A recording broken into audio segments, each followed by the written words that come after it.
Hello and welcome to Conversations with the Voice of Reason. I'm your host, Benjamin Boyce, and today's conversant is radical, enlightened centrist, P.F. Jung. P.F. Jung runs a YouTube channel and is more on the debate bro side of the content creation churn.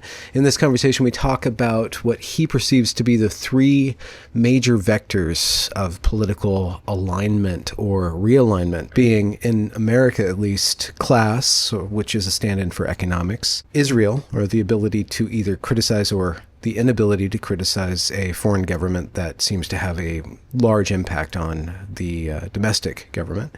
And lastly, infighting among American Christians between basically Christian nationalists and dispensationalists. Now, those are really big topics, but we work up to there and work through them with quite a lot of nuance. He's a great guy. Find his work down there in the description, as well as links to support this channel. Without further ado, here is P.F. Jung. Thank you for inviting me. No, my pleasure. My pleasure. It did take 3 years since I first DM'd you. I am very glad that you did not respond to that at the time. Really? I've grown much, I think, in my thinking. Really? To some degree. Ago? 3 years ago, I was just more naive and immature and less articulate. And now I am ever slightly less. I'm less articulate, hopefully. I wonder if it's possible to get more naive through time. You wonder if it's possible to get more naive. I know less articulate the more I drink, maybe. But that's fair. Well, so how did you? I just out of curiosity, I don't know. Are we recording right now, or we're always recording? But we're always recording. I should know that because I always catch the first couple minutes of the background talk. How did you come across my stuff? Was it not the Reed conversation, right? Here. Yeah, it was Reed. You guys were talking. What were you guys talking about? I was saying that the real woke right is Douglas Murray. Oh yeah. The king of the woke right. Did you see what happened to Grok last night? Yeah, Mecha Hitler. I thought up until this morning, I saw some screen. I thought it was a joke. I thought someone was prompting it because a lot of that stuff you see from AI when people screenshot like an AI response, they prompted it like a bunch of stuff in advance to get a funny answer to make it go viral. See, and they just show you the last prompt. The Grok one I got was real apparently, so that's kind of nuts. Talk about the woke right though. Yeah, well, the topic of the video is Mecha Hitler woke right. Yeah, I don't. I still have to investigate all that. I did see some interesting screenshots. I think I saw something that said in the prompt they originally had, don't shy away from giving, in the system prompt, like for Grok, the instructions to Grok, it said, don't shy away from giving answers that are politically correct so long as they can be substantiated. And then apparently after that, they got rid of that because it turns out that political correctness is somewhat good in its moderate dosages, you know? Yeah. It's the dose that makes the poison. Yeah. No, absolutely. So yeah. I mean, we can't just be running around what the phrase is juice-burging. Juice-burging, yes. Yeah, Andrew Wilson. I heard that from Andrew Wilson for the first time. Is that, I like that term, juice-burging, because there is... I think it goes both ways. People who, anybody who posts about the Jews and is not a Jew more than once a month is juice-burging from my point of view. Like either way, in defense or... Well, look, as I think post October 7th and the last 2 years and all the crazy shit, I think it's okay to go up more than once a month. I think twice a month is acceptable. Okay. Well, I mean, if there's a war going on, then it's salient. And if we're somehow, as Americans, you sound American, you look American. I am. Yes, I'm red-blooded, suburban Chicago originally. Oh yeah. Then lived in Chicago, and then moved to Dallas, and I'm currently in Austin. Okay. Yeah, I spent time in Chicago, about 1996 to 2000. I was born in 96, Oh, there we go. and Little Chicago baby. was nice, but I was there during COVID, so I didn't get to Oh, okay. really experience the full breadth of it. Is that where you might have gone to college? I went to Indiana University, actually, Okay. What'd you um, study? supply chain management, and I have a minor in gender studies. Are you serious? I swear to God, Really? I can pull up the transcript. Degrees awarded, supply chain, gender studies. Okay. Gender studies, really? Yes, I'll tell you exactly why. It Yeah, tell was me why. sophomore year of college, There was a which was girl. there was well no, um, it was the election of Donald Trump, the opposite of a girl. It was Donald Trump, and he got elected, and none of my classes like discussed it at all. Not like it's a taboo. It's just, well, back to accounting 101. We got to study, you know, Yeah. credits and debits, which is what I remember from accounting. But I was like, that sucks. I'm at a liberal arts university. I kind of like politics and ideas. I want to, Okay. I want to take a class where they'll for sure discuss this. So the next semester, I took a 400 level gender class, gender, race, and law, which was actually a pretty good class because it was a lawyer who taught it, and she was explaining like gender and sex are actual categories that are protected in the Constitution, Hmm. and there's real things about it. And so that's where I learned the importance of language games, because if you change the commonly understood definition of words, you can legislate without legislating, Oh, right? Which yeah. is, yeah, Absolutely. Yeah. which is what's happening now. Very powerful. And so I took a 400 level class. And so the reason I minored in it, the practical reason is if you're majoring at Indiana, if you're majoring in business, you can't minor in business. You have to minor in some other thing. So I was like, all right, well, I don't want to do philosophy. There's probably too much reading. I've already taken the 400 level course for gender studies, and it was very easy. Like, I think the professor, you know when the last paper is due on the syllabus, right? The date's there at the beginning of class. And like 2 days before, she's like, some of you email me and someone extend it by a week. It's like, okay. Hmm. So if the 400 level classes were that easy, then the other ones would be easy. So I was like, screw it. It would actually be kind of funny to like get a gender studies minor. It's a good Yeah. story. I Yeah. don't regret it whatsoever. I learned a lot, not in the way that they intended to teach it. I learned more about the people in gender Yeah. studies. Yeah. Yeah. Yeah. Yeah. Although also some of the theory. But it was I also so one of my big influences is Jordan Peterson, pre-Daily Wire Jordan Peterson, OG Okay. Jordan Peterson, Oh, the all right. good the good Jordan Draw that Peterson. line. Okay. Very important line to draw. But I hadn't even come across his stuff yet, so it wasn't like I'm gonna get a gender studies degree because Jordan Peterson talks about gender studies and I can kind of go see if he's right. It was just literally I'd already gotten like three classes in before I really encountered the more like, oh, this is part and parcel of the postmodern neo-Marxist agenda, allegedly. Hmm. And yeah, so it's interesting. But supply chain management and gender studies, it's a great one-two punch in an interview Was for there like a like job a? interview, not just a regular interview.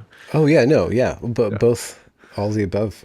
Did you learn anything? I mean, specifically, you said you learned about the people. Then, or did you learn about their way of thinking, and does it map up with Yes. the Petersonian James Lindsay critique?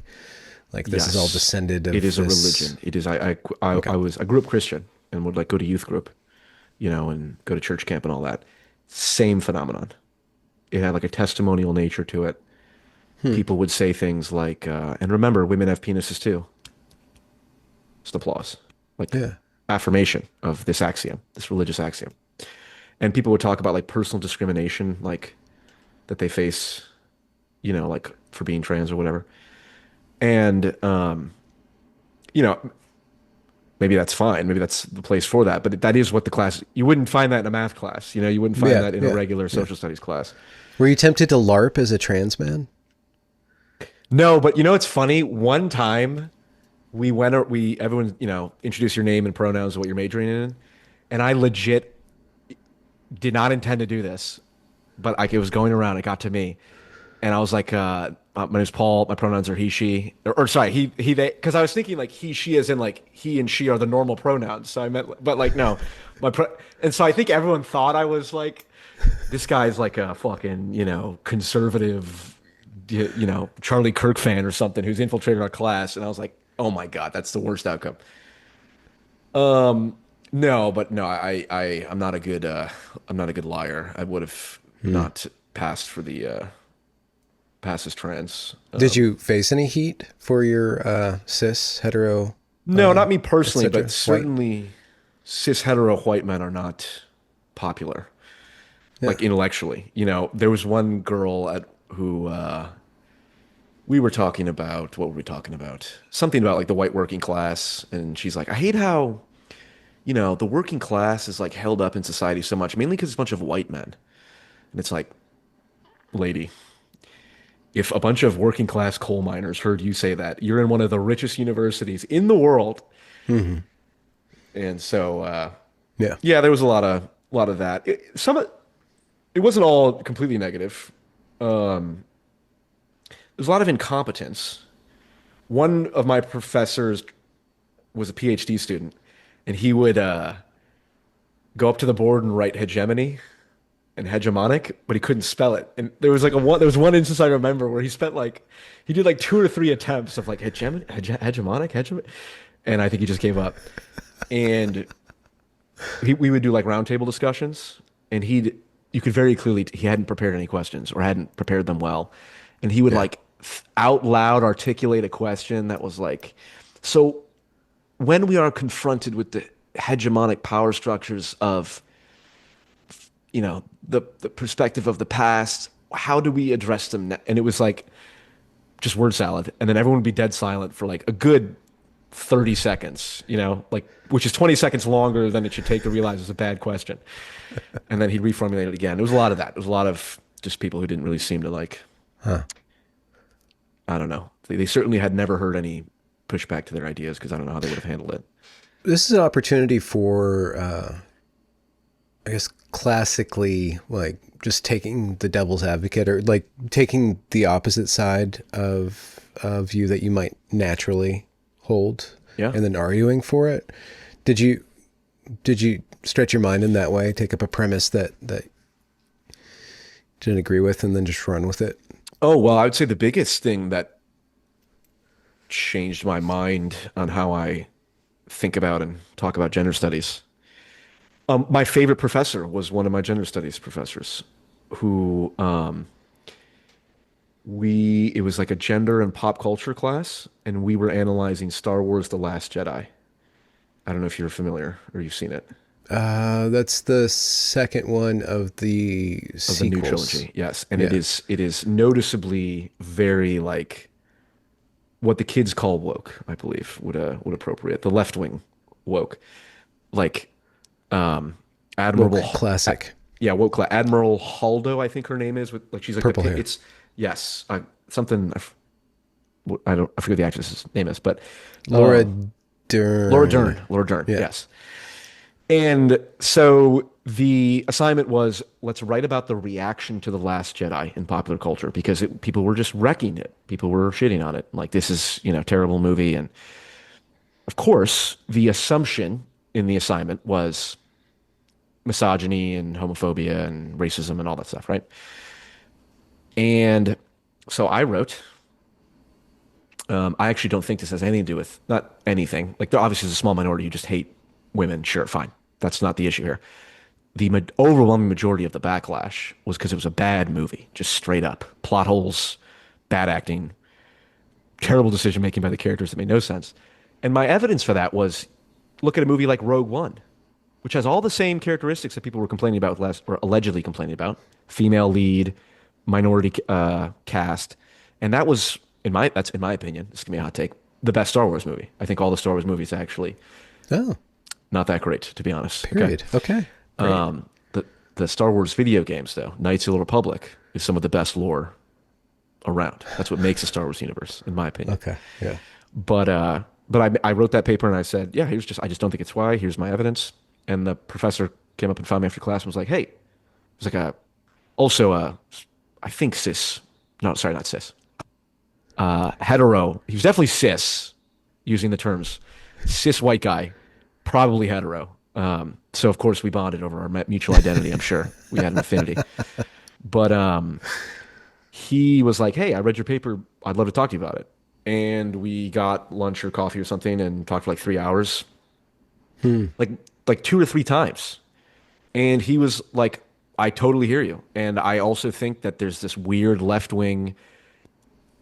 He said something like the effect of like postmodern vanity or like a fashionable left Hmm. wing critique of capitalism from all of these privileged professors. Yeah. You know? Boutique. Yeah. Yeah, yeah. And so Reactionaries. yeah, Yeah. he was Or totally aware of that. revolutionaries. Yeah. Yeah, and so that it really cemented the idea of like there really are exceptions to everything. Like you can't come up with a more archetypal punching bag than a gender studies professor, right? For the Yeah. right. And yet that was my favorite professor. Yeah. As far as like learning in terms of like, did they make any good points? None that I wouldn't have already agreed with beforehand. Like, there's a lot of misogyny in the world. Like, yes. M Most of what I remember was all the weird stuff. Like, for example, and I think I knew this when when I said this, but I said we talked about female genital mutilation, and I was like, this is a barbaric practice. Whoa, Uh-oh. whoa, whoa! Oh. Listen, Whitey, we got a lot of problems here in the West. You can't say that female genital mutilation is barbaric because it's, cultural superiority or something. Yeah. And so I like those are the things that stick out in my mind more of like, yeah, this is just backwards. A lot of quoting Karl Marx directly from each according to his ability to each according to his need was like, it wasn't, we're learning about Karl Marx. It was, if you're in this class, I'm going to quote, like, I'm assuming you already know what Karl Marx believes. And so that's the framework we're operating from. Yeah. So Hmm. but you know what? There was another interesting one where one professor, we talked about, we were reviewing a study where it said some significant proportion of women, younger women, view a man coming up and offering to buy someone a drink, a form of like harassment or something. And this older woman, she was probably like 50 or 60. It felt like she was giving advice to just the women in the class of like, you don't want to make that be harassment. Like it's kind of nice for someone to come up and offer, like it's how you meet people. And it was very like she knew that there was that like ideology of like anytime a man approaches is harassment. And she was gently Yeah. like, well, no, God, like I mean, it's okay to be gay, but like some of you like men, and it'd be nice if a man comes up and buys you a drink, and it's Yeah. it's not harassment. And so it's definitely not like it's much more. I don't want to say incompetence. Some of it's incompetence, but a lot of it is just like it's not. I would have thought that every gender studies professor would be aware of like whatever the main arguments are against their ideology, right? Like aware Yeah. of the Jordan Petersons or aware of and they just weren't. Hmm. And so it's more just like, oh, they're not really, they're just like interested in this stuff. It's just like a, interesting political theory kind of way to view things. It's not as fire and brimstone, as a lot of people might think. Like, oh, if you go into like a lot of churches, it's like we hate gay people and all that stuff. It's like you will find that in some sense. Somewhere. Yeah, but yeah, it was definitely. Actually, you'd have to work to find that I was gonna nowadays. say I'm not. Yeah, I don't want to draw a false equivalency there. So But if you were a man of low character, mhm. or if you were okay with giving advice to men of low character, like just amoral, maybe even men, would a gender studies minor be the place to pick up chicks for Probably a not, hetero cis dude? because I think because there's so many other degrees that your average woman will pursue. The ones who go to gender studies are a little bit more true believers, Okay. Are and they hotties? Are there? there were a few in some of the classes because it did, you would have people who would take a gender studies class to meet a just a humanities requirement. Yeah. So like the gender, race, and or not the gender and pop culture one. So all the cute ones are there for just the elective Yeah, credits. basically, literally, I would imagine. So Huh. yeah, it's actually funny in one class. This is another lesson I learned is I walked into the class very clearly. I'm the only straight white dude in the class. There's some guys there, but it's like Dave Chappelle says, some guys you can just tell are gay. And so I walked in, and there's one black dude in the back of the class with a Chicago Bears cap on, and I'm from outside of Chicago, so I'm a Bears fan. So just no thought involved. I just immediately go sit down, like, hey, what's up? I'm from Chicago, or from outside Chicago, and we just ended up being friends and did all our class together. And he was studying to be like I think it was criminal justice to be like a police officer, Huh. and it was just like the lesson being, yeah, there's a lot of racial division and all that, but men of different races have far more in common than men and women of the same race. Like the Mm. male experience, I think, is more being male is a much bigger factor in shaping your experience than being Hmm. a particular race, right? Like male, yeah, males and Oh females yeah, have for a sure. much Yeah, yeah. different Gender experience. transcends race. That's why it's a more fascinating concept, and Yeah, transcends like American racial politics is mostly just a grift at this point.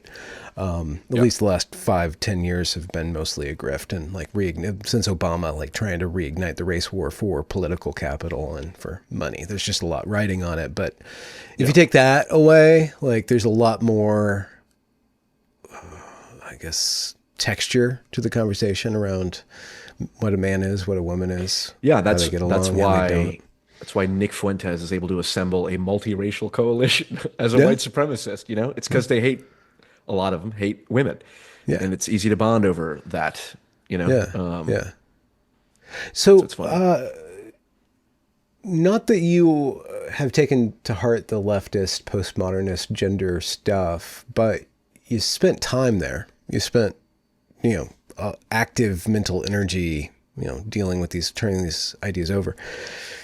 Right now, in the zeitgeist, there's, you mentioned Fuentes, there's what's his name, Andrew Tate, there's Jordan Peterson, Andrew Wilson, the post manosphere stuff, the post red pill, MGTOW, men's rights, kind of those things are for Hmm. older men, and are kind of long in the tooth at this point as like an internet phenomena. But there is on the right a decidedly masculine or male focused, male led kind of movement. I'm wondering what your take on the masculinity of the right wing is, like its foibles, its powers, what's going on.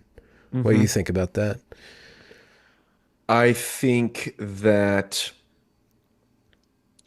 well, a lot of it is obviously a maladaptive psychological reaction to a real phenomenon. To be constantly told men need to sit down and shut up. The future is female. Or it's like women are now graduating 60-40 in most degrees, but there's still progress to be made because men are still outdoing them in math or whatever. It's like, Yeah, what? yeah, yeah. They That's let just, it slip every once in a while. yeah, it's just constantly being inundated, in spurts here and there. People applying for jobs. Well, we want to meet our diversity goals. Or excuse me. Yes, goals. Quotas. Oh I yeah, was no on I was quotas. on the DEI program design team of a Fortune 500 company for a Oh, certain cool. department, and Yeah, I was told explicitly, quotas are illegal, goals are not, yeah. right? So don't wouldn't It's want the to wouldn't difference want to between action and impact, right? Or intention and sure impact. sure yeah. And so okay, if I'm a young man, white or otherwise, because like we just said, there's like a multiracial misogynist coalition moving around. I think a lot of it is like, oh, we talk, you guys, everyone, people talk about patriarchy and, male dominated society. It's like, hey, old men dominate corporations and stuff. Yeah, I'm not that. They're as much not me, as you're not them. So why are you Mm, lumping me in the same category as the old white men and like, or yeah, the old men and whatever? yeah. And my general inclination is always to, anytime talking to anyone, is to first validate whatever initial impulse they might have, or at least the truth in whatever belief system they have. Unless you're truly a schizophrenic, like by definition, there's going to be some connection to reality to some degree. And I would say the quality of an ideology is the degree to which it actually makes contact with reality, but it Hmm. varies. So if someone is like, like a QAnon person, the QAnon people, it's like my first instinct is go, well, was all this Jeffrey Epstein shit specifically as of the last 2 days or 3 days? Hmm. Um, I don't blame you, number one. And you are in some sense right that there is a elite pedophile ring doing this shit because, Diddy and Epstein. And so with like the left wing society's male dominated, it's like the old boys club is real. I've talked to people who have been in boardrooms of Fortune 500 companies. And It's real, but is it a bad thing? Go on with your story. what I mean, well, yeah, I mean it in the negative sense of like how do I say this in a vague way? They were discussing various products, and one of the products was a power tool. And they were like, well, we should give this to such and such, the woman, because power tool, like vibrator, she's a woman. And this was happening at Okay. and Yeah. I'm like, oh, All right. okay, I can see that. And I was in a fraternity. I'm aware of like Yeah. toxic male dynamics. Like that's sure, that's real. But it is entirely a mistake to say, well, because there's these small number of people at the top, we're going to then say society is a patriarchy and 18-year-old white kids who don't have anything going for them are the indirect Hmm. upholders and beneficiaries of it. It's like, Yeah. no. And Yeah. then they'll say, and then the left, the progressives will be like, well, patriarchy hurts men too. It's like, well, then stop calling it a patriarchy. Like, you're just holding on to the word for no reason. Like, call it, Hmm. uh, you know, the neoliberal status quo is what I like to call it. Oh, really? Okay. Um, but, uh, but yeah, so yeah, that's how I'd see the dynamics playing out. This is showing my ignorance of you, but is PF Jung your name, or is that the an online handle? Paul is my Paul. real name, my first name. Paul. PF are my initials, and Okay. Carl and Jung as in Carl Okay. Jung. Yeah. Also, it sounds kind of like PF Chang's, and I was fully aware of that when I made the title. Okay. All right.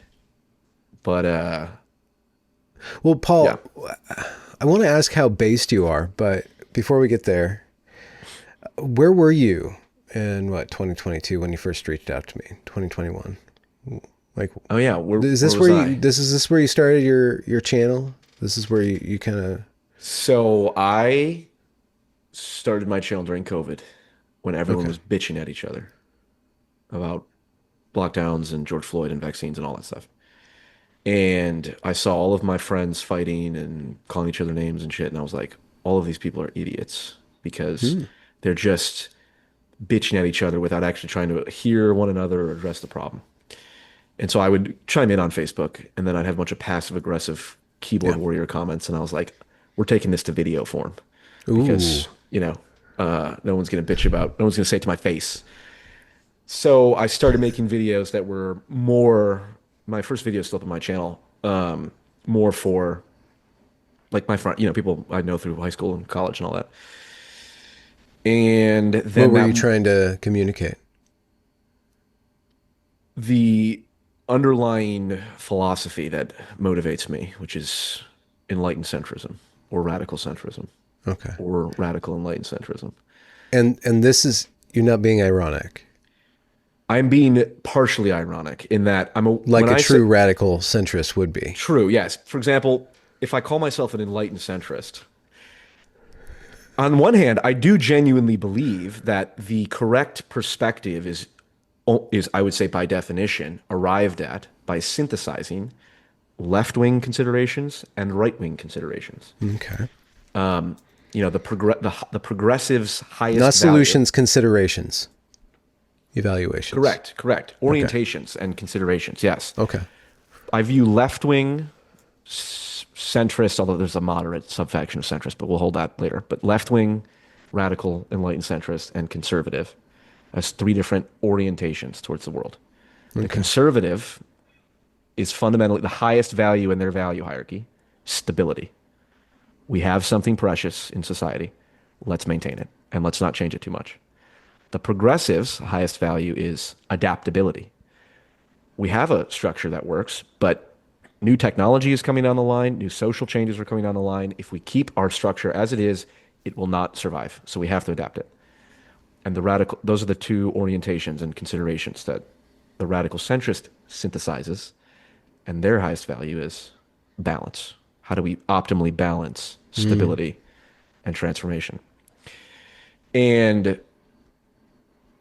it is Hmm. definitely a meme to some degree because I, contrary to how douchey I may sound, I do not genuinely think I am enlightened.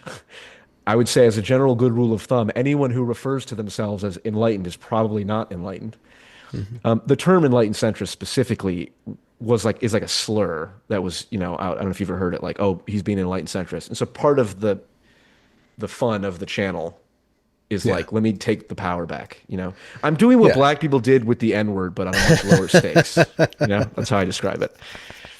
And Or so women would do with the word bitch if they had any game right, right, in right, the right.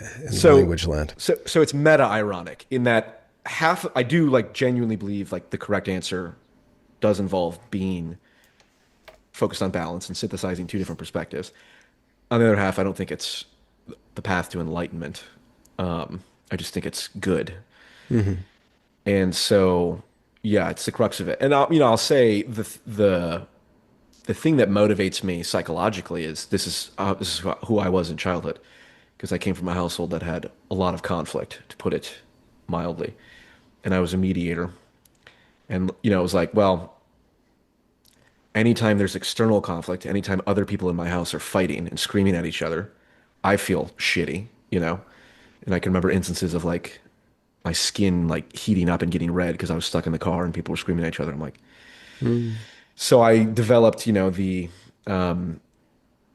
the reactions, the trauma response, the tendencies, the adaptations to identify fights before they came up, Oh yeah. distract people. Oh, hey, let's talk about something else or blah, blah, blah, whatever.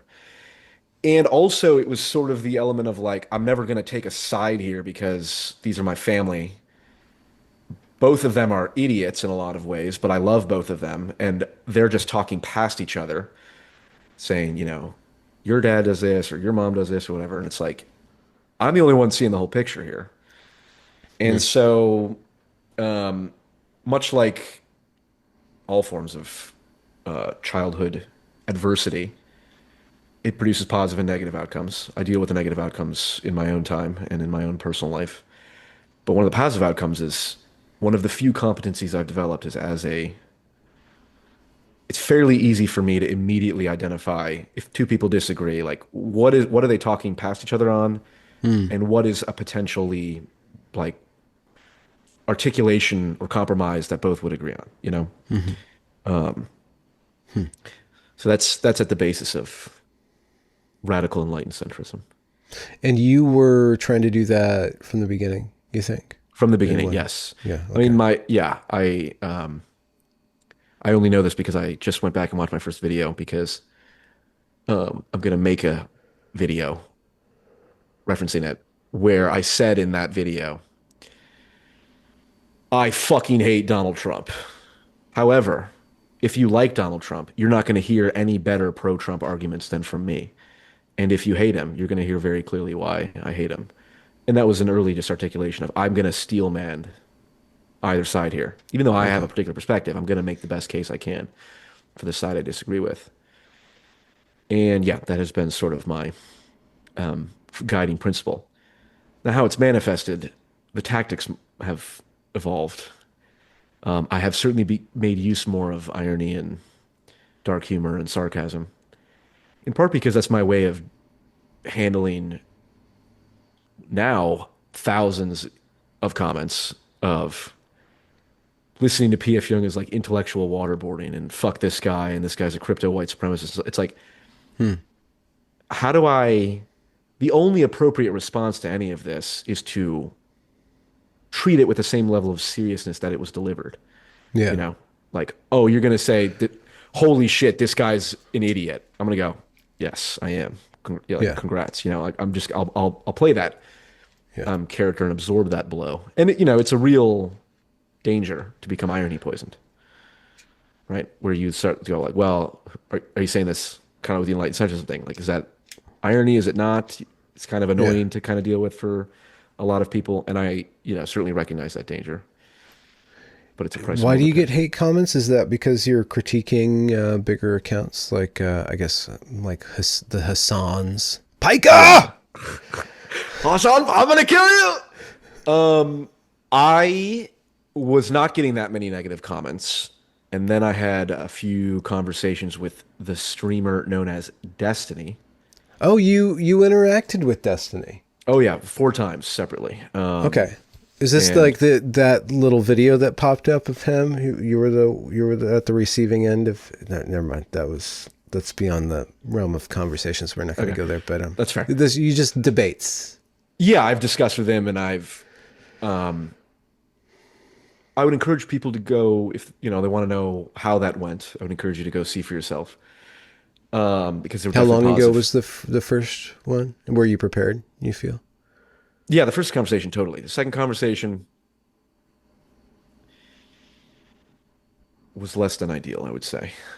Not, From but your from my perspective, but in some sense not, because my approach is I've internalized as a religious axiom the Jordan Peterson line. S- The best thing you can do, the best way to live life is say what you believe to be true as best as you can and see what happens. And so I don't lie. I do sound stupid. I do say things that are wrong. I do say things that I think are true, and then I go back and look at them like I should not have been as confident in asserting this as I okay. was, and I could have phrased things better. And so, but like that last piece, assume that whatever happens is the best outcome. I'm very happy with the position I'm in. And so a lot of the people who listen to me are fans of Destiny, and or I've also talked to FD Signifier twice. I don't know if you know who that is. He's like he's got like 1 million subscribers. He's like a big black Marxist. He's literally a big black guy, but he's like a big channel. He's a black Marxist. And we are having these conversations about anti-white racism on the left. And for some reason, he's interested in talking to me about it. And so the one thing I think I do well is I even though I am ironic, it's not difficult to know what I really believe, and I say it. I'm not hiding power levels and stuff. And so I think people appreciate that. The most common comments are, "This guy's an idiot, and he doesn't know what he's talking about," which is, of course, partly true. And Partly I'm true, but certainly less and not less less and as less. And yeah. and in some sense, that's how I know what things to go become more researched on, Like, oh, I Yeah. didn't know I had to defend the theory of evolution. I thought I could just say, evolutionary theory posits that, the human mind evolved to be a social mind. And then if a bunch of Christian nationalists come on and say, what are you defending evolution? You can't even, like, how does organic life emerge from whatever the Yeah. anti-evolution Ken Ham arguments are? I'm like, oh, I wasn't even prepared to defend that. And so I'm learning more and more what assumptions I can make. Yeah. Saying there was a crisis on the border under Joe Biden. Can't assume that. People will challenge that off the bat, right? And it's like, okay, fine, Was there perhaps. not? No, I think there was.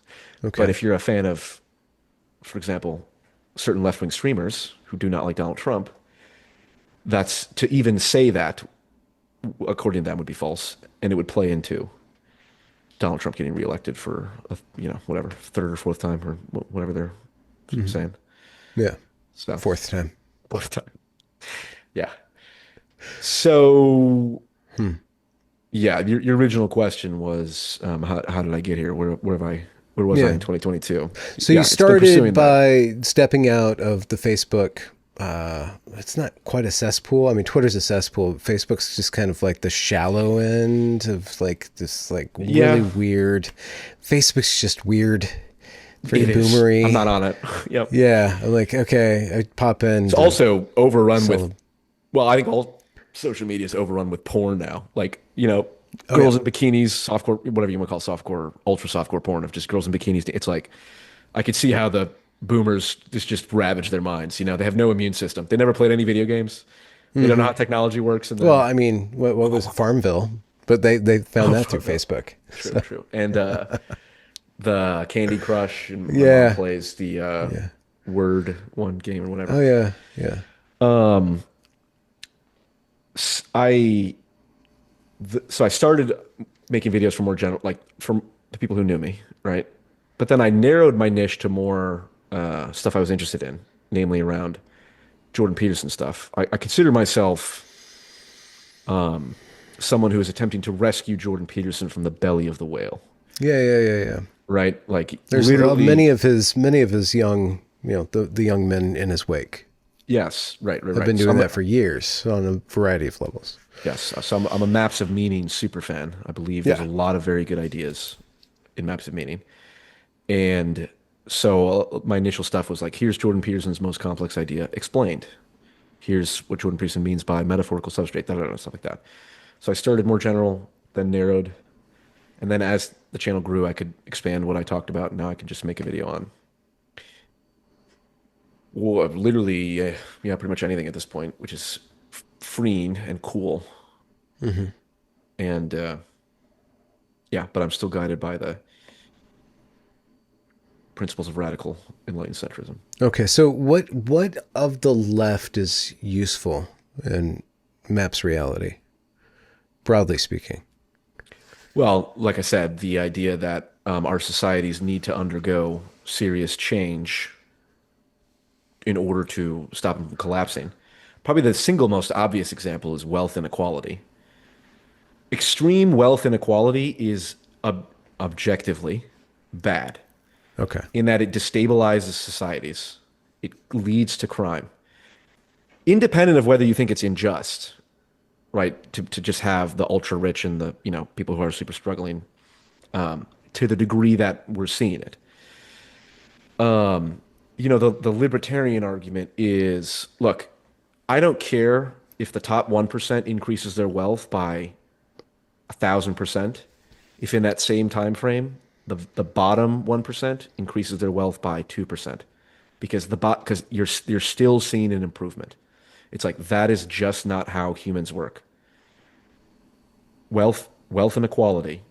It's the Gini coefficient. I don't know if you've heard of it. It's a Could you? measure. Yeah. The Gini coefficient is a measure of wealth inequality in a given area. It is the single, the Gini coefficient and male homicide is the single strongest, according to Jordan Peterson, the single strongest correlation in all of the social studies, higher than IQ and academic success. So if you believe that IQ is a useful predictor Predictor. of, Yeah. then you have to accept, assuming Jordan Peterson's right on this, that the Gini coefficient is even a better predictor of violent crime, particularly male homicide. And there's all kinds of just, basic psychology experiments of the trading game where, you and I are playing a trading game or like an experimental game. I'm given $100 and I divide it. I'm given $100, but I have to make a proposal to you that you'd be willing to accept. And if you don't accept it, I get no money. And if you do accept it, you accept the proposal. So I can say 50-50, and everyone accepts that. I could even do like 60-40. I get $60, you get 40, and you'd be like, well, fuck you, you got an extra 10 for no reason, but I guess I'd rather have 40 than none. And that game, if you play it, even with decent amounts of money and even with people who are relatively poor, if it becomes too unfair, like 80-20, people will just reject it outright. Say, no, I'm not going to be taken advantage of, even if I could use the money. And even if, according to classical economics, well, it doesn't make a difference how much better off the other person is. You should be willing to accept, the increased amount of money. So wealth inequality is a problem in and of itself. It destabilizes societies. And so the left is correct about that, and this is sort of what underlies the Luigi Mangione stuff. It's like, no, we should not be murdering people out in the street. But it is ridiculous to assume there's not some deeper, valid discussion to be had about the problems of the the healthcare system, you know, and um, Hmm. I've, you know, I've grown up very privileged in the real sense in terms of class privilege. And, you know, I've never experienced any problems with the health insurance industry. So I assume this is all just a lot leftist nonsense. And then I dig into it even just slightly. And it's like, oh, yeah, this is a real problem. And I'm as much insulated from this problem as Hmm. insert all the other problems that I don't have to deal with. You know, that doesn't Yeah. mean I shouldn't take them seriously. Yeah. So does that answer? I Wealth, forgot what the yeah, wealth inequality though, like meaning what? Because like wealth could be just numbers on a ledger, but if everybody has an iPhone, then it's kind of obscured, true. Yeah, right? yeah, and yeah, and that's why I need to be very clear because um, I'm not a socialist. I'm sympathetic to a lot of you know, the criticisms and even some ideas like sovereign wealth funds or maybe UBI, although I'm not sure about that as much. Extreme wealth inequality is the issue. Yes, the fact that poor people have iPhones is good. Although it depends on how good you think iPhones are. Yeah, yeah, yeah. This, well, and that's sort of another. So yeah, I don't want to make it. Wealth inequality is you need inequality. You can't have a stable society or you can't have a functioning society without some inequality. So that's where the leftists are too far. They're just wrong. Like hierarchies are bad and inequality is bad. It's like no, Hmm. extreme wealth inequality is a problem. It's the dose that makes the poison. But like another thing that really makes me go, maybe I should call myself a socialist because fuck this. Is you saw Klarna partnered with DoorDash so that you could Oh go into yeah. debt to buy burritos. So when people say the neoliberal status quo or like the malaise of neoliberalism or neoliberal capitalism, remember, I had a gender studies degree. They said Mhm. that all the time, neoliberal, neoliberal, neoliberal. Yeah. When I heard someone say neoliberal, my brain would go, this person's an ideologue, and I can predict everything else that's going to come out of their mouth. In the same way that if someone said, there's too many snowflakes nowadays, I'd go, this person's a conservative grandma, and I can predict everything else they have to say. Of course, there is such a thing as being snowflakes. They were pointing to a real phenomenon, and the neoliberal critique is pointing to a real phenomenon. And the go, coming up with innovative new ways to go into debt to pay for DoorDash is degeneracy, is decadence. The world would be better if that did not get innovated. Even though, according to classical economic GDP growth, well, look at the flow of cash. Now there's more free cash flow that people can, you know, it's just like, Mm. Hmm. no, no, no.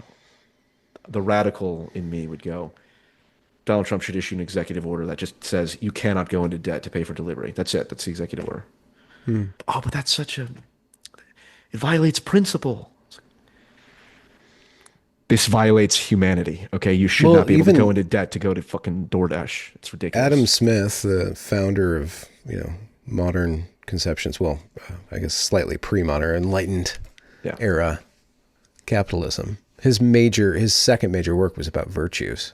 Like you can't have the system without it being based on something else. Yeah. So there's no That's economic model that's going to work without it being based. There's no system of law that's going to work without being based on not a law abiding, but a moral people who then codify their laws and then act according to their laws and impose their laws on the people who violate that in order to keep their core society right. protected. I'm very, as a radical centrist, I'm very sympathetic to the, what would you say, the reasonable neo-reactionary sort of Dave Green distributist types who Hmm. point out like the Constitution was written with some underlying assumptions that were not baked into it. You know, we've become unmoored from those, and that's a real thing. Yeah. Where's your, so you grew up Christian, well, at least youth group Christian. Yeah, yeah. I mean, pretty hardcore Christian. Like, not like I went to a church that was called an evangelical church, but it was not evangelical in I think the sense that most people.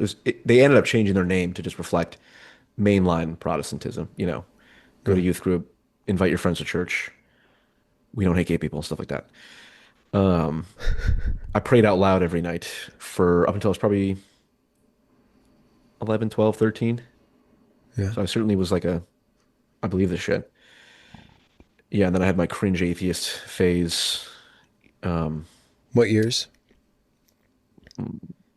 16 to 24 or something Yeah, like high that. school. Okay. And then Started reading Dostoevsky and no, no. I was just insecure because I wasn't good at sports, and the only way I could, justify that to myself was I'm smarter than these other kids. So let me make fun of them for how stupid they are because they believe in God. mm. And so I'm very one of the common critiques on my channel is that I defend the vibes-based analysis, vibes-based approach to things.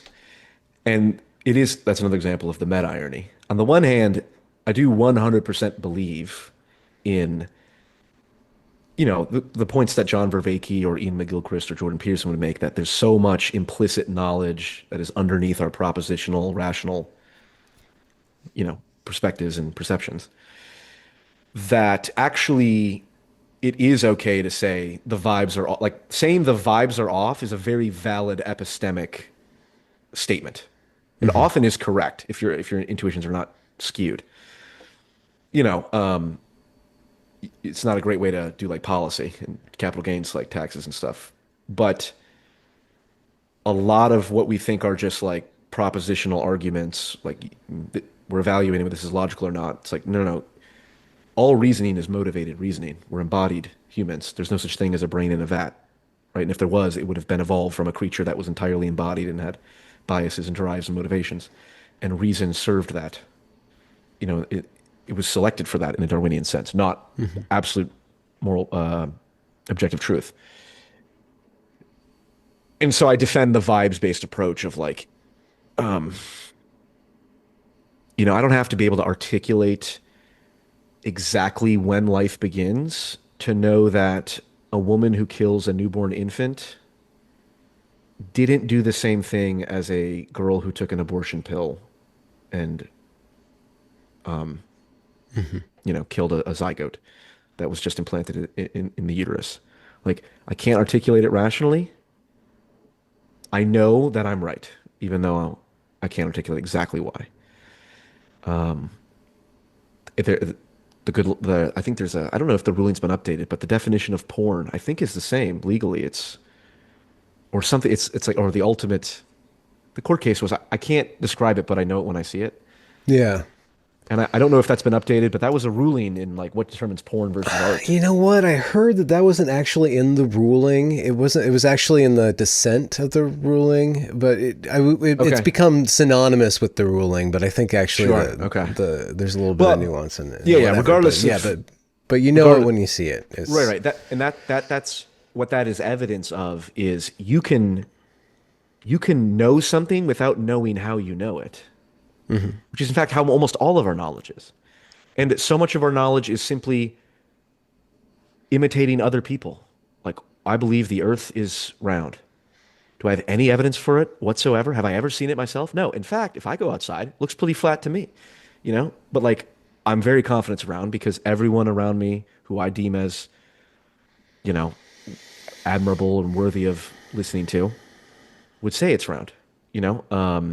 And so, like, if I'm going to take Tylenol, I don't know what's in that, but I have all this implicit vibes-based trust in our system and the doctors and stuff. So the overwhelming majority of the information we have is a lot of it's intuitive and encoded in other people. but 2020 broke that on a societal scale, and at least True. two vectors. One with the response to the novel coronavirus, and the other to via the response to drugged out fentanyl addict being murdered or not by a police officer on Yeah. vertical video. Yeah, well, I would say that's the point I'm making is that it explains that phenomenon. It's like, well, so much of what we think we know is built into these institutions, is built into these Hmm. the social environment. The social environment splits. Like, oh wait, am I a racist for voting for Donald Trump? Or sorry, if I'm married to a Trump supporter, does that make me a racist? Like, okay, so now all of these assumptions are taken out, and now people's intuitions are lost. And then, Hmm. it's the people who can come in and do the lizard brain related stuff, like Donald Yeah. Trump, like an Andrew Yeah. Tate, Okay. and that's what that stuff that's where people's beliefs then coalesce around, right? How do you think that the left or the progressives or like the destinies and the people in that domain, especially the followers? And I was just listening to your video about mimetic feudalism, how like we're all Yes. kind of we'll partake of something that's gifted from something higher to us, like what we believe is kind of assembled by these different vectors of hierarchies Yes, and stuff like that. But we're all vassals in different hierarchies of influence.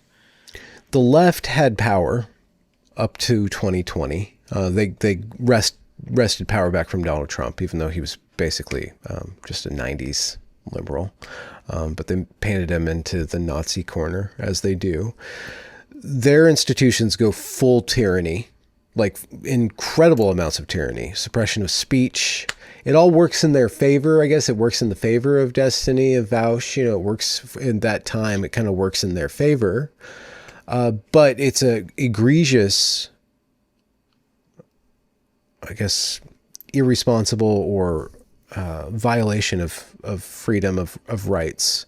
And plus, it's all based on kind of half truths, lies. They were making up as they're going long, 6 foot distance, masks, You talking about the COVID response? Yeah, yeah. COVID response, and the huge, just cringy overreaction through to the Black Lives Matter thing. You Yeah, have of white people course. praying to black people. You have, like this kind of miniature Yes. revolution that Oh yeah. actually doesn't lead to anything else but more bureaucratization of these Yep. values, And the abolishing of the police in places like Minnesota, which made things worse. So that's which really the makes only outcome. things worse. I'm just wondering how they like so the right, the libertarians at least, they come out ahead on this to an impartial observer. Maybe I'm wrong, but I'm just wondering how they're coping or how they're adapting, if they have adapted, if you would know how So, progressives have adapted to 2020 so let and me the egg rephr upon the faces. Yeah, rephrase that. Yeah, well, let me tell me if what you're asking, if I understand what you're asking. You're asking because of how the COVID response was botched, and most people attribute that with the left. The left wingers, they were dominating for a little bit. Get your masks on, all that. But now we look back and go, that was nonsense. Black Lives Matter was nonsense. So now it looks like the right is more in the ascendancy. Are you asking now how the left is dealing with this, with that dynamic? Well, yeah, not just how the left is dealing with the right's ascendancy, but how the left is actually regrouping or Oh, possibly sure, sure, sure, sure, sure. growing Yeah, in yeah, like yeah. their own, like, oh, maybe. Oh, yes, yes, yes, yes. I did a video called Three Political Vibe Shifts That Will Change Everything. One is the reorientation of the left. The second is the theological civil war between the moderate Christians and the Christian nationalists. And the third being the normalization of discussing Israel, Jews, Judaism, so on and so forth. Those are the three Hmm. vibe shifts that are dramatically going to change the environment. Okay. The With the left, this is my hypothesis. The left will be the most ascendant ideological faction in the Great Meme War, right? The war of ideas, technically a war of memes in the Richard Dawkins sense. Yeah. The left will be the ideological faction that ascends to the degree it can fundamentally orient around class issues. To the degree that it continues its Robin DiAngelo path, which a lot of people will pay lip service to, like a lot of leftists will say, well, Robin DiAngelo sucks. I'm like, she's just embodying your progressive ideology. This idea Hmm. that DEI is a construction of neoliberalism, it's like, no, it's a construction of postmodern neo-Marxism that you gave Hmm. the neoliberals and they, took advantage of. But don't Hmm. pretend that this is not coming out of exactly the postmodern school of philosophy and critical theory school of philosophy, which Kimberly Crenshaw explicitly says, I consider intersectionality an attempt to fuse postmodernism and contemporary politics. And she's coming from the critical, so that's postmodern neo-Marxism. Jordan Peterson was correct about that, although I think he Oh, you muted Testing 1, 2, 3. briefly. He was correct about that. Jordan Peterson was correct He about was that. correct about that, but he does take it too far in other directions. I don't think Okay. postmodernism from start to top is Satan all the way down, which is, and he would often steel man it, but his Yeah. tone made him sound like he thinks it's satanic, Yeah. which I think he said explicitly. But to the degree that the left can get away from that and focus on the class focused stuff and say, like Norman Finkelstein's a pretty squarely on the left. He has violent critiques of the woke. It's like the more that can happen, Yeah. the more that Vivek Chibber is an intellectual who's talking about it. Do you know who Joshua Citarella is? No, I don't. I think he would very much benefit from at least just being aware of his presence. He may be the future. He may be the Joe Rogan of the left. Joshua Citarella, Citarella, something like that. He interviews a lot of people across a somewhat wide, like pretty wide political spectrum. And he's sort of the person I have in mind as the archetype of the class, like the new left, not the new left in the 60 cents, but the new left, Mm-hmm. the 21st century The class next left, left. the Yeah. next left, yeah, which is more class focused and is self-consciously aware of the degree to which wokeism is a problem. Whatever you want to call and define wokeism. I don't. You don't see it? Could you help me understand class, like in this moment in this country? What does class actually represent? Like, what is that? How is that a salient concept in this kind of? There's no Oh, in the age of abundance? aristocracy. Yeah. Yeah, there's no, there's these signifiers. You don't have tattoos, maybe. Like there's certain amount, like thinness, like women, they stratify. So I see the stratifications and there's the bank accounts and then, there's gated communities and there's the urban environment, but there's this huge middle class that is being eroded too. But like, what is in America, like what is class supposed to mean to us? The first one that comes to mind is lack of home ownership moving into a renting subclass where what was the American dream? Buy a home, save up money, go work, buy a home. Oh, more and more and more and more. And this is a generational thing for sure. This is like Okay. For better or worse, and bias or otherwise, I suppose I'm more attuned to 35 and under, given that that's going to be the bigger wave, right? Yeah. Health insurance and home ownership are big ones. And I suppose I'm pointing to the same phenomenon that animates the Luigi Mangione stuff. And, yeah, but nobody's taking out Larry Fink. They're taking out some crony of a insurance company. Correct. Yeah. Well, I think, like, what did Tucker say to Sager? This is how or it's like, when the Epstein stuff was just disappeared, which I'm relieved, by the way. Thank God that Ghislaine is innocent. Yeah. Didn't traffic to anyone. When you have that in combination with the Luigi Mangione energy, it's like you are actually creating the conditions for more and more of that stuff. And I would absolutely not rule it out. I don't think it's good. I think it will create exactly the opposite reaction that the people who think political violence is useful will create. And I'm also not the kind of person who says, on principle, political violence can never be justified. It's like, of course it can be. I'm an American. Well, but yeah, you're American. Yeah. Right. And So, you've read a history book. So I mean, correct. Yes, of or course. two. Right. And so, but I don't think, assassinations of people, it's like, this is not how you move things forward. Okay. So that makes sense. I was at like a local brewery, before I moved. So I was in, Western Washington and there's this older woman, probably, getting close to retirement, probably 60s, late 60s. And she was sauced. She was just like, she was drunk. And she was going, she does these, there's a part in your home ownership pathway where you go and you sign all the documents. You go into this place, they sign all the documents, they have all these things. And so I can't remember, it's like some sort of actuary. We did that. And she was talking about how these people would come in who barely spoke English, who had no money. Like, you could tell they had no money. They were being hired by these other companies to buy all these homes. And the housing market in the Seattle area, the entire West Coast is just screwed beyond belief. We had to move away from it. You just cannot find a home for any reasonable amount of price. And I know that it's China. I know it's these big companies that are doing this. They say it and explicitly.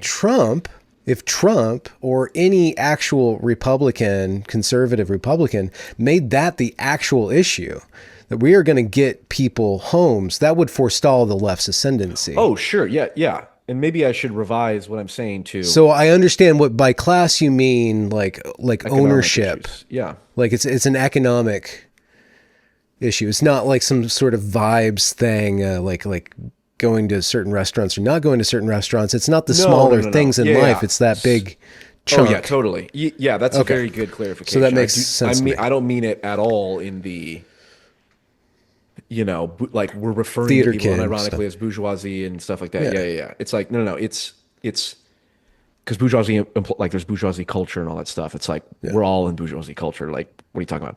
Yeah, they won. Yeah, but it's class as in like, do you have ownership? Do you own a house or do you rent? Because if you're renting, you're not building an equity. I don't know if they've changed it, but for a while, paying off rent did not boost your credit score. Right? It was just an expense. Whereas if you loan money and pay it off, it boosts your credit. So now people are double screwed. Although I've seen new things where that's changing. That's good. Yeah. Well, if you can pay off your burrito, then you get click. Yeah, right. The only way, paying $1,500 in rent a month doesn't get you a credit. But if you borrow money to buy your burrito, that's my point. It's like that's the archetype of like, fuck this. Like whatever. Well, it's usury, and then that goes to your second point. That I'm supposed to not.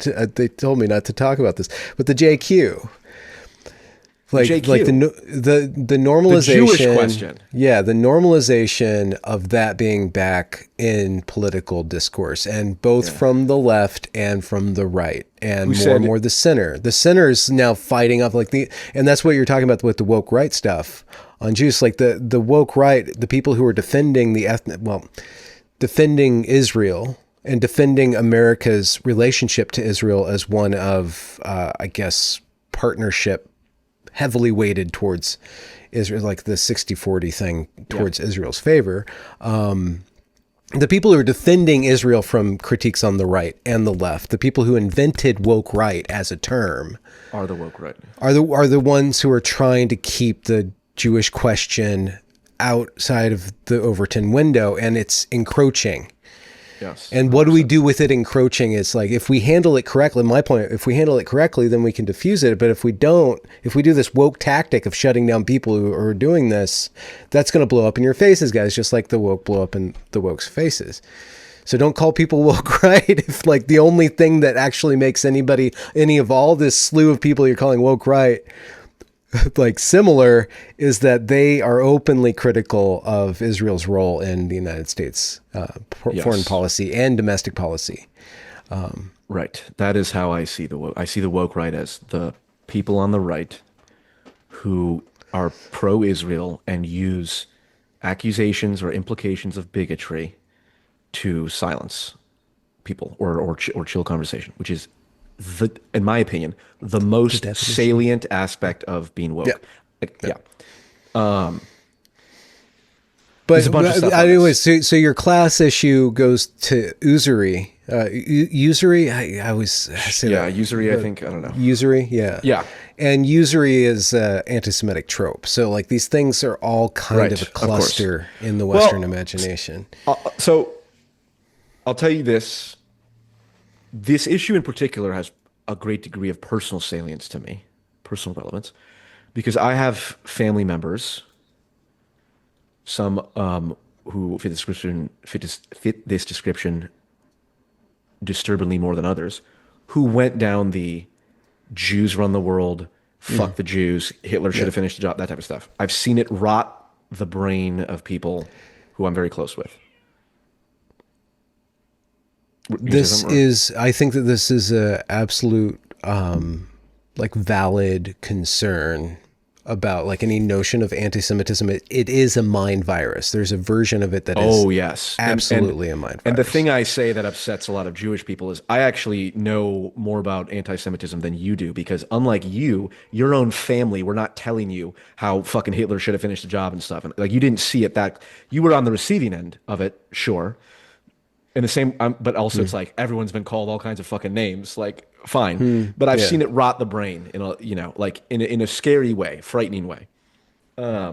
Your uncle got Bobby Fischered or something like that. Yeah. Bobby Fischer was He went full Grok. Was pro. Yeah, Mecha Hitler. Yeah, I saw Mecha Hitler before Grok was out there. So like when people say it's a mind virus, like when people say anti-Semitism is a scourge and a disease, it's like you don't know how deeply I sympathize with that.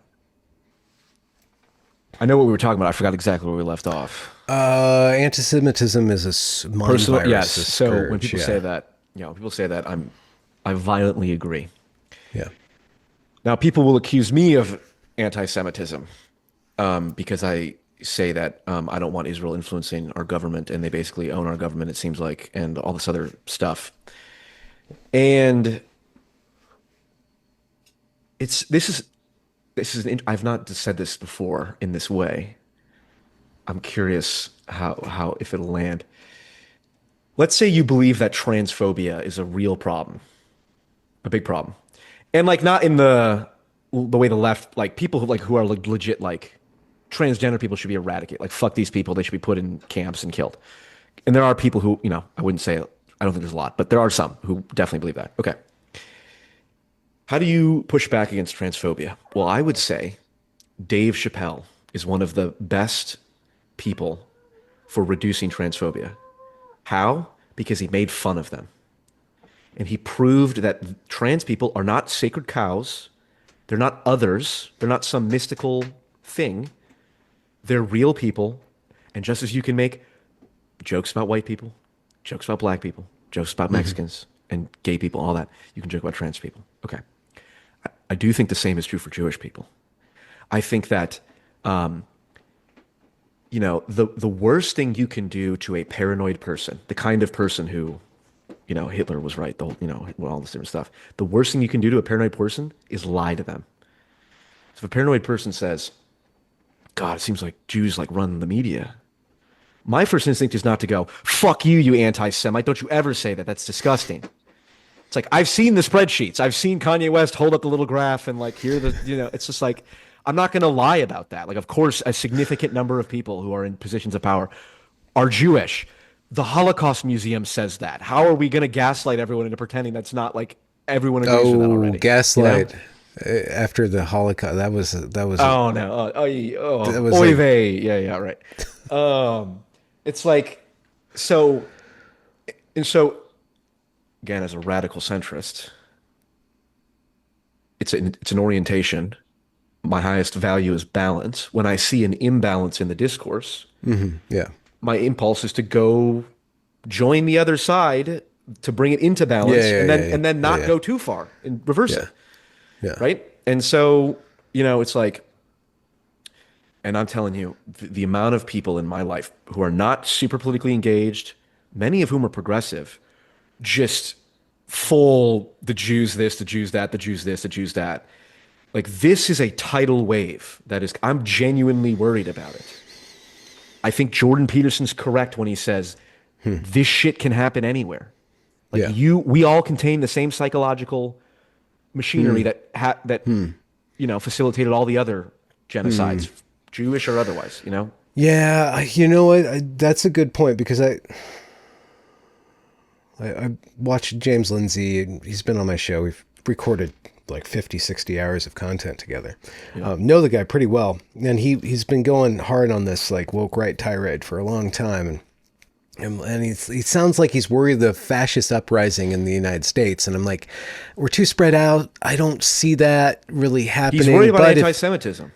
But if you say, okay, if it is anti-Semitism, it's easier on a massive scale to kick out a group of people, to identify and kick out other people, rather than like this Nazi blow up where we're all going to be the same person.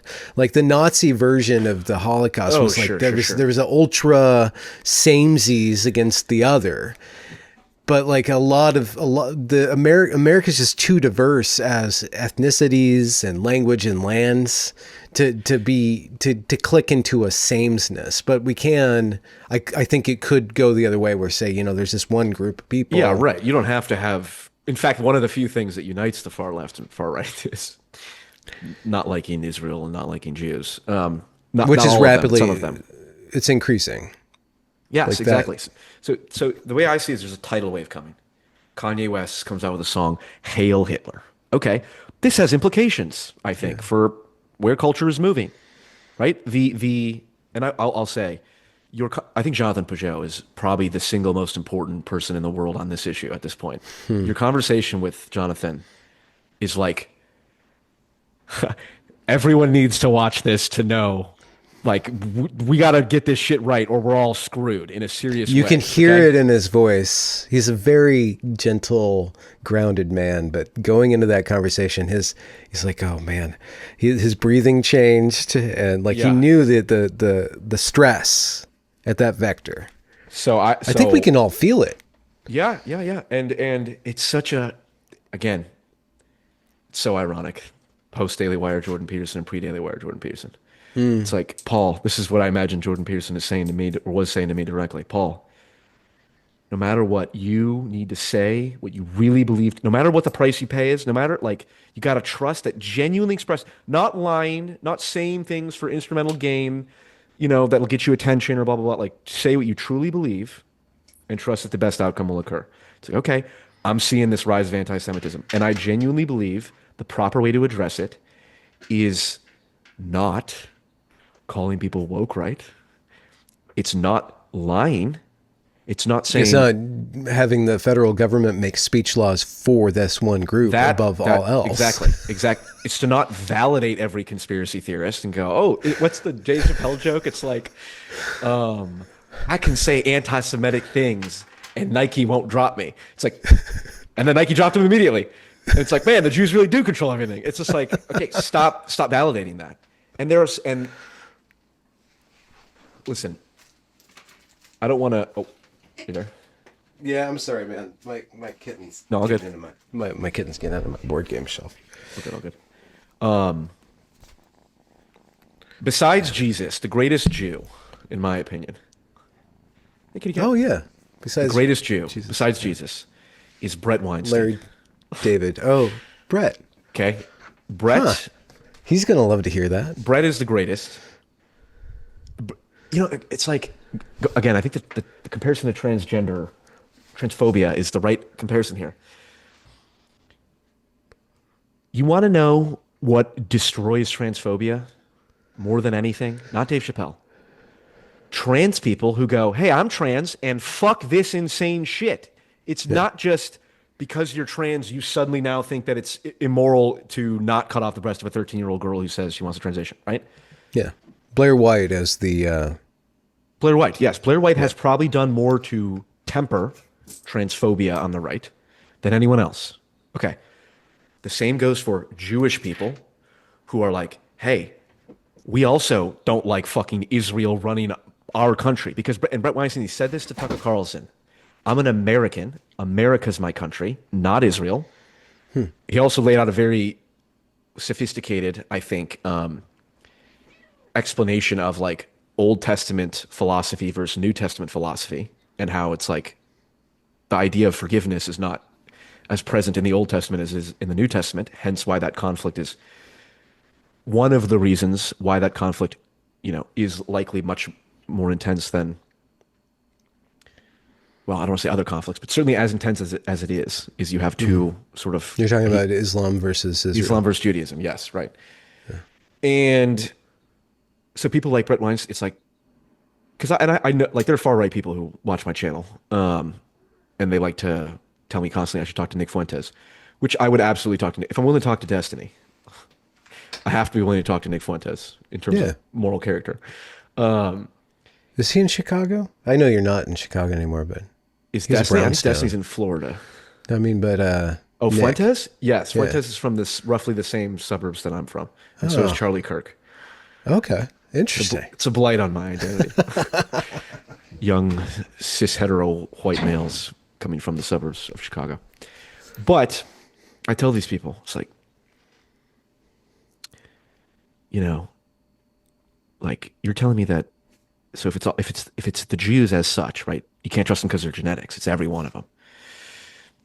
So Dave Smith and Brett Weinstein are somehow actually aiding Israel in the long run. That's your thesis? That going on and saying like fuck Israel and being one of the most effective critics, really Yeah. they're aiding Israel in the long run? And then they'll have this Yeah. theory of like, well, it's a push and pull dynamic. The right wing Israelis do this and the left wing Yeah. Israelis do Yeah. that. And it's Okay. like, Yeah.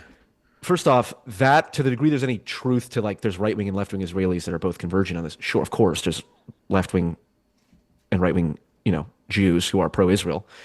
Dave Smith is not in the dialectic here. It's like very clearly Dave Smith is contributing to a negative perception of Israel, and it's just like the idea that then there's some deeper scheme where we're going to make Dave Smith the controlled opposition to Yeah. then do what? Suddenly is he going to change his opinion on Israel?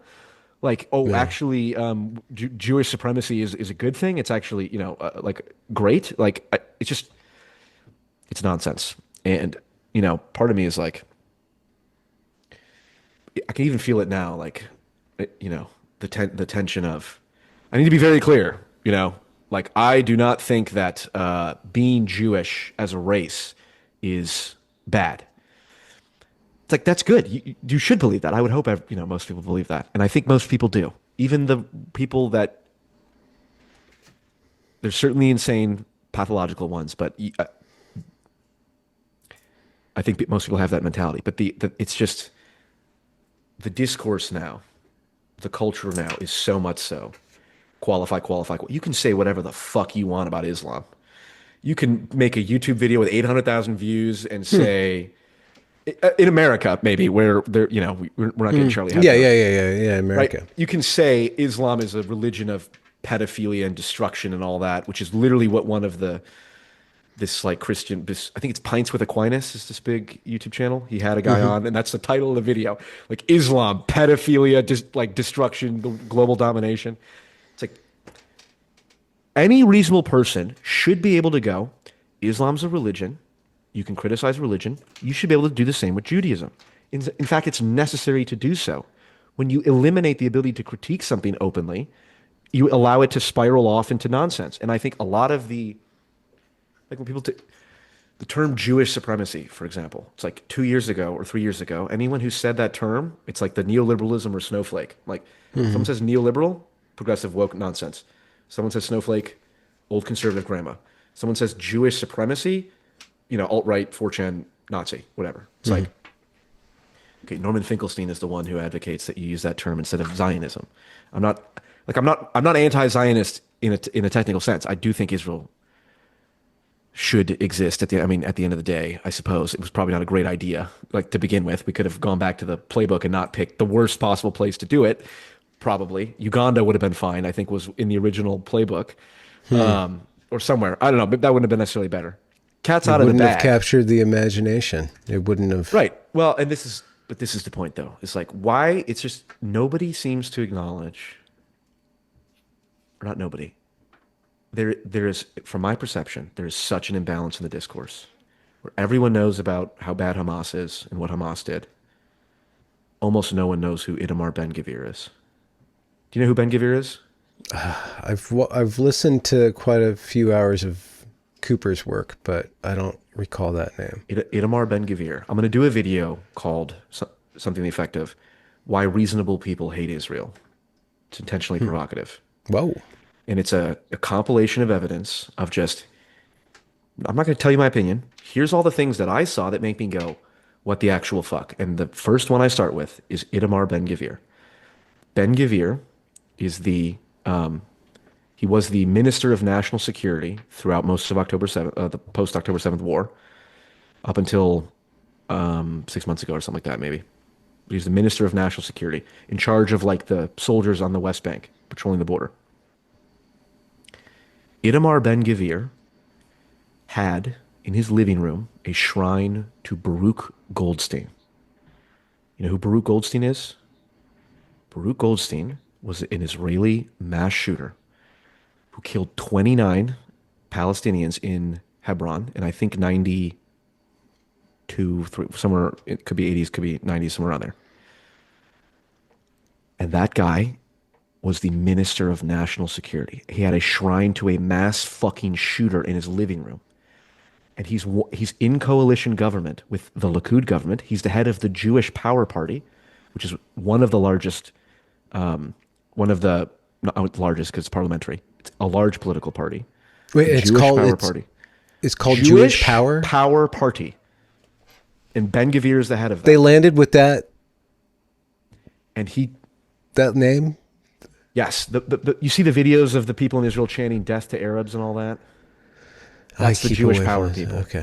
Okay. So, but they are just if the word was black or white, not Jewish, it would be kind of the same Yeah, right. general. That's what you'd think. Yes, that's how that's how I view it. And and again, like the emphasis on he had a shrine to a mass fucking shooter in his living room. That's like if Trump appointed the Department of Homeland Security head who had a shrine to Dylan Roof in his living room. Like we wouldn't, then I would be like, you know what? America might be white supremacist at this point. Holy fucking shit. That's insane. That is the current state of affairs in Israel. And nobody seems to know who that is. Yeah. I blame largely the left for being a bunch of incompetent fucks, Well, right?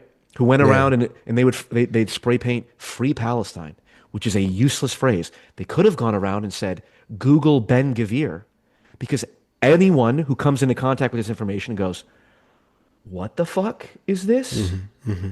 This is in Israel? I heard they were far right, but Donald Trump's far right, so I don't really pay attention to it. But this is fucking insane." And it is insane. And I think most people who come into contact with information go, okay, maybe there's some much more validity to the people criticizing Israel side of things than I originally thought. Because you have it weighed down by the Hassan Pikers and shit who say, what is it like? They should have been, rape isn't a big deal if it happens to the rich white ladies or settler colonial, whatever it is. yeah. Yeah. So, yeah, there's an imbalance. The fact that you did not even know, this is not an indictment on you. Well, yeah. But it's just like every American should know who Ben Gvir is. And the fact they don't means the discourse is imbalanced. So I will push in that direction. So there's your three stools of political orientation, or three legs of the stool of political orientation. We went through the normalization of the Jewish question. I know that's a trigger word, but I think that the trigger word I found says out a lot. Right. I only ever heard Jewish question in the terms of like Adolf Hitler, but like that's a term that historically has been around, and Pat Buchanan has talked about it a bunch. So it's like this is not a, that there's the a Nazis stigma used to it explains what you're actually talking about. Right. Like the normalization or the imbalance around Israel and the powers that be and their alignment to Israel. Yes, and like American Jews' relationship to Israel. When Ben Shapiro says verbatim, let me see if I can get this exact quote. That is why Israel is there as a backstop. Because the existence of the state of Israel is the single biggest guarantor of my loyalty to the United States. So Ben Shapiro, head of one of the largest conservative American, I guess it would be conservative, but American media companies, says my loyalty to the United States is contingent upon the existence of a foreign country. That is fucked. That's dual loyalty. Again, oh my God, this is a trope. Jewish dual loyalty or whatever. It's like, that's the definition of it in Ben Shapiro's case. To say that all Jews have dual loyalty by virtue of their genetics is wrong and fucked and immoral and stupid. Insert whatever other word here, and I won't ever stop banging that drum. And I'll take 3 bullets to the skull before I'm forced to say that Dave Smith and Brett Weinstein are secret Israeli agents, okay? But it's Ben Shapiro has dual loyalty. He said it himself, and I'm a big believer of showing the clip rather than just saying this. But that's why I want to get it verbatim. It's Yeah. not hard to find at all, and I'm going to put that in my video as well. On a vibes level, a vibes Yeah. based mimetic level, the left reorienting away from wokeness to class, and which is just like ownership, like the cleaning up of our financial system. Yes. And I should say, what? whichever side does that will be the ascendant power. Okay, So if the yeah. right does it, All it's right. good for, and I think the left is in position to do that. Yeah. Maybe not, but They we'll see. could. I mean, they have the language. They just have to clean up their act a bit. Right. And actually promote people who are competent within their organizations. And I don't think that's possible without a next left coming to the fore. So anyways, the orientation of politics around class, which has to do with financial system, which has to do with Home ownership. and borrowing, which is like mimetically related to the Jewish Yeah, I don't necessarily position in medieval Europe. correct. Right? I I'm get just that saying, just connection. mimetic level. I'm just saying mimetic level. Yeah, 100%. And then the third aspect is this war within Christianity, Oh, a yes. Christian nationalism, The theological civil war. and the other. I think it goes down the line of if America's for Israel and for the millennium. I think it's dispensationalism. Oh yes. Or it's American nationalism, which is a more European centric Christianity. I would say there's let's see. There are at least And I just have to do this because you did this, ahead. but I'm not saying that Jews steal money and there's no blood libel. I'm saying on a mimetic level, there's something really tight here about class, about finances, about our Yes, relationship to this sure. foreign country, Oh, and then yes. about our identity as Christians. the degree to which Marxism can very quickly go into anti-Semitism is not what would you say? A coincidence. It's like, hey, loaning money is a form of parasitism. It's like, okay, guys, that the Christians said the same thing, and I would say that's a flaw in Christianity. Like I think like interest is loaning money is a powerful thing. It's allowed us to have flourishing societies. It's not good when it comes to going into debt for fucking burritos. Could very easily though say that's the fault of the person who's stupid enough to do it, and maybe. But yes, this is Christian identity, or identity as it relates yes, to Christianity. Yes. There's a theological civil war, and there's at least 3 ways you can divide them. These might not be the only groups, but there's 3 different factions. So on the far right, the furthest right one, depending on how we define right and left in this context, would be the Christian nationalists. Right? These are the Andrew Wilson is someone who we used to do like debates together on the same like 200 view channel. So him and I have a funny relationship. So when we talk, it's very That's cute. I like to think I can get to the real guy there a little bit easier than other people. Andrew Wilson, Tucker Carlson, and Candace Owens, I think, fall into the more Christian nationalist side of things. Andrew Isker and Stephen Wolfe are 2 people.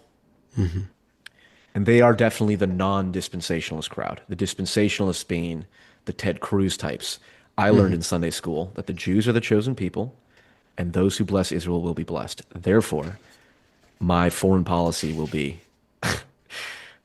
helping Netanyahu's government, because clearly that's what the Bible meant. Yeah, right? my 4th of July celebration will be, what did he post on 4th of July? Yeah, something about like the Israel, some yes. martyrdom of Israelis or something. It's like, wait, what? 4th of July? Which is interesting. Well, I'll stick to the framework here for a moment. Okay. But there's the Christian nationalists, the dispensationalists. Then there are what I would call the moderate Christians, who are mostly not dispensationalists, but they reject the Christian nationalist ideology because they view the Christian nationalists as we're trying to establish an explicitly like more Christian government, a nation that is self-consciously Christian, which I'm very sympathetic to that idea. Self-consciously Christian. That's a good way. Stephen Wolfe describes a nation that is ordered towards the highest good and self-consciously Christian. Does not mean converting people by the sword and all that. Yeah. Now, I have a lot of problems with Stephen Wolfe. He's in favor of blasphemy laws.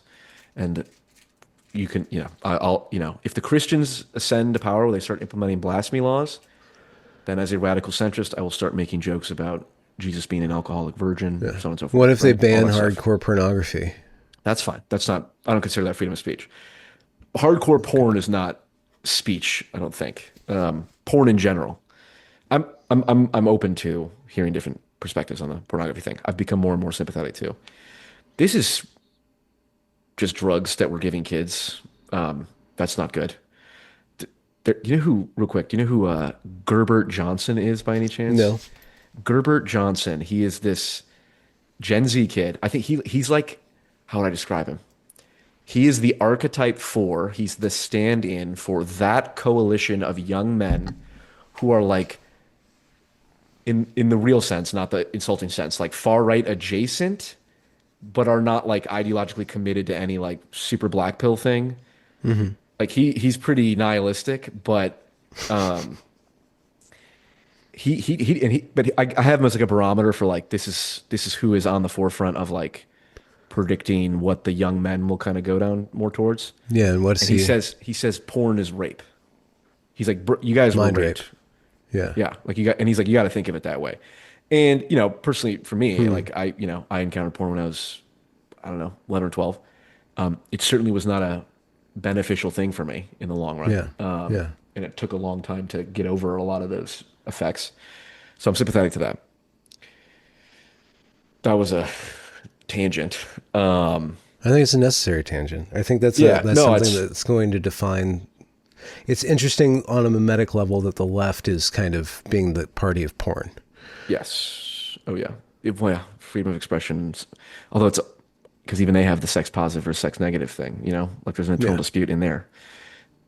But anyway, the yeah, there's a civil war in Christianity, and it's covenant theology versus dispensationalist theology, the North and the South. In Mm. this case, the South is dispensationalist because the South had slavery, and I'm against slavery, and so I'm going to make them the dispensationalists in this analogy because I think we should not suck Israel's gonads because the Bible told us to, which is what Ted Cruz would do. And I think that's what Ted Cruz has been doing. right, Yeah. yes, right. Among many other politicians, he's by no means the only person who believes this.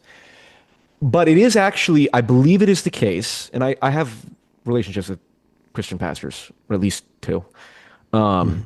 who will tell me about this stuff in terms of like how, like Christian nationalism is coming up through the churches. Like there's like this cohort of young men who are more like, yo, we should get in on this. Hmm. And a lot of the pastors are like, no, this is not what this is the opposite of what we're called to do. This is a fallen world. Okay. We're supposed to be spiritual and all that. And Hmm. there's one. This is just I think might be helpful information. There's one. Speaking of meme and mimetic interpretation and ideological divides, I think it's a useful heuristic to conceptualize the fundamental divide in Christianity based on one verse in the Bible or one story in the Bible, which is Jesus in the temple. You're familiar? Hmm. There's like the Pharisees. I think it's the moneylenders too. Yeah, the moneylenders And he in the comes in with a temple. whip and kicks him the fuck out. And this is an Yeah. age-old debate between the more fire and brimstone and more moderate Christianity, which is the fire and brimstone people say Jesus came in with a whip. So this idea that Jesus was a hippie, nonsense.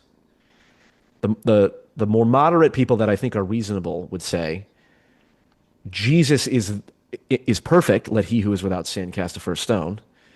So he is entitled to do that. Mm. You, just because he did it, does not mean you're entitled to do that. And then, of course, insert 2,000 years of theological debate, about that. Yeah. But that single verse in the Bible is like, that's the front line of the meme war. The front line of the mimetic civil war is on that story in the Bible and the Hmm. interpretation of that. That And sums up all three of your points. right, Like yeah, the yeah, financial the aspect, financial, yep, the yep, temple, and then the Christians. yes, right, right. And so I would have told you 5 years ago or 4 years ago, maybe, I would have said, if you asked me, Paul, what's the most useless intellectual endeavor one could possibly go on? I would say theology, because I didn't believe in God, and I still I'm not sure. I wouldn't call myself a Christian. I'm Christian adjacent. Okay. But I would say, what could be more useless than deducing the nature of something that isn't real? Like, is God three parts in one? Yeah. Is he the triune God? All that stuff. Jonathan Peugeot, is familiar with all those debates. And now I'm thinking that actually might be the most important intellectual endeavor because whoever wins that mimetic civil war in the Christian bloc, then basically exerts influence over the largest voting base in the United States and a growing one too, because people are going back to church. Yeah. Yeah. Yeah. And so there's a civil war. Tucker is interviewing people like Andrew Isker. I suspect he'll interview someone like Stephen Wolf And the president of Iran. and the president of Iran. Yeah, there's a whole other civil war going on. Shia and He's Sunnis. doing something. I don't know what he's doing, but the amount of classical liberals who are going full woke on him, like, how dare you talk? You're a NPC. You're bought and paid for. I mean, what do you think? Do you think he's an intelligence asset because the people say his dad's CIA and Yeah, well, he's playing, and he says Nick I think he's Fuentes playing a is an grand asset. game, but I don't know for who. That's the thing that makes me the nice thing about talking to because you'd think if you talk to a lot of conspiracy theorists, it's like, well, fuck, what are they going to tell me that's like kind of true, and then I have to like look up, oh fuck, I got to look into this now and all that. It's nice when they confidently conflict each other. When Tucker says Nick Fuentes is for sure a Fed asset, probably working for Israel, and then Nick Fuentes says Tucker's an asset working for the CIA or whatever, or Daryl Cooper's an asset, it's like, okay, well, at least you guys are dumb as fuck to some degree. That's good. But yeah, Tucker's, You know what? You Tucker's know what interesting. enlightened centrism actually is? What is it? It's you looking down on everybody else. And I think because you admit that you're an idiot and everybody gets to look down on you, that like it all kind of makes the wheel my turn. threshold. Yeah. So if people ask me truly what's the definition of enlightened centrism, it's literally just, do I vibe In with this this moment, person? I am Yeah. euphoric, not I'm because of vibing any this. phony God's blessing. I have because I'm enlightened by my own Yeah, intelligence. I'm gonna do a 2025 enlightened centrist tier list. I did a 2023 one that was pretty popular, and the only criteria by which someone is an enlightened centrist is, do I vibe with them at all? Do they serve what I think is the meta meme? Right? Because whatever ideology you have, oftentimes it's a failure of communication. Like, what's interesting, a market socialist and a compassionate capitalist, like, these are all just terms, right? Yeah. But the meta meme is that which is ultimately pro-social. Call it God. I like the meta meme because you invokes the Richard Dawkins, and every ideology can embody 50% of the meta meme at any time, 30% of it, 80% of it. So like Nick Fuentes, when he accurately criticizes Israel, is embodying some of the meta meme there. When he says that having sex with women is gay, that's just funny. And people who deny how funny he is are making a serious strategic error. It's like saying, yeah. It's like saying Andrew Tate's not funny. It's like, or Hassan Piker's not charismatic. It's like wrong. Or yeah, everyone embodies them, and the enlightened centrism is just what I call that which I believe is generally correct, and I am the arbiter of it. Yeah. So what's coming up on your channel? What do you got cut out for the summer? So I have a popular series called League of Politics. Which, are you familiar with League of Legends? Yeah, Video yeah, game? with the overhead thing, Dota. Yeah. Yes, it's very Dota-esque. I do commentary about political figures through the lens of League of Legends. And it's very pointed commentary. It's not just like, oh, here's two metaphors that match up. It's like, no. I think, for example, Destiny is a sociopath some of the time, and also a very good communicator the other half. So he has an ability in which he toggles between his fire form and his water form. And here are clips of him engaging in his nonsense, and here's clips engaging him in his good stuff. Okay. And it's kind of a coherent political. So I'm working with my video editor to do a few more of those. The next one is Elon Musk, the techno autist. And American Party. the American Party, yeah. That's It's funny. Enlightened centrism cannot get involved in real politics. It's far too pretentious Yeah. and cringe.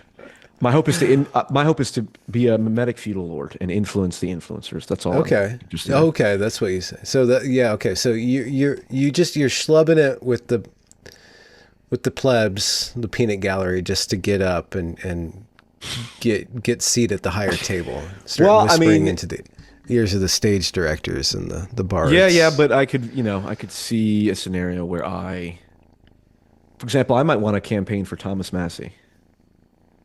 I've Okay. never done any political activity. You know how Destiny organized, like leveraged his online audience and did canvassing in Georgia? You Did familiar he with do that? that for Yeah. 2020 or 2024? For, you know how it was that runoff election between, Oh, okay. Yeah. I think it was Kelly Loeffler and Ossoff or Warnock or something. It was a razor thin election. It was a runoff, and depending on who won, would have given either the Republican a majority or not. And Destiny got like 200 of his fans to go do canvassing. And so it's, Mhm. theoretically, it's possible that he tipped the margin that then therefore shaped the whole balance of power in the United States. So I think there's a real trend of online influence being able to be transmutated into real political power. And I like to, even though I make the joke that the only person dumber than a socialist is a libertarian, I like Thomas Massey. I don't think he's a libertarian jihadist. I don't think he's an anarcho-capitalist. I think he thinks borders are probably good. And so he's for not raising our debt up the wazoo. He is anti the degree to which the United States sucks Israel's eggs. And I think he's generally got a lot of good ideas. So one, medium-term goal would be, can I leverage my audience into some sort of political activism? That would Mhm. be an interesting experiment to run and then see what could come out of that. Fun. I hope I can have you back on. These Please. kind of conversations, it takes a while to get to know the other person. It's like Yeah, Jonathan yeah. Peugeot, right? Like Oh, we've yeah. done like over 5 years. We've had these iterative Yes. conversations, and the real good stuff is down. It's like I guess what you might be able to do with Andrew Wilson because you guys go back so far back, Correct. So Oh, yes. It's there's a lot critical. of mapping to do, Yes, yes, yes, yes, yes, yes. That's a lot fair. of And I have vibing. the 100%. I have the slight advantage because I've watched your stuff for a very long time. Um, so yes, I'd be more than happy to talk again. You know, as I say, we don't have to arrange a discussion with James Lindsay. I haven't been able to get him on my show for a while. I'll tell you that That's fair. much. So That's fair. where can people find you? What are they going to find when you get there? PF Jung on With the YouTube. J, PF with the Jung. J. Jung, like Carl Jung. And I believe my video that I have on there, I switched out. It originally was called "Why Everyone Who Disagrees with Me Is Probably Autistic," to reemphasize that I do use irony fairly often. And ableism. Jeez. And well, only no. You use ableism because you would dare assume that autism is a disability rather than an essential part of people's identity. But yeah, people can check out the channel and find whatever's interesting to them. Awesome. Thanks a lot, Paul, for swinging Thank you by. for having me. And audience, Great. and you too, Paul. Sorry about my slight distraction here. I got a new kitten and been crawling all over because everybody else is gone and I have to babysit him. So I Nice. was in this on point, at least visually speaking. But thanks everybody for tuning in, and I'll link to your work down there in the description. Godspeed. There we go. Thanks, man.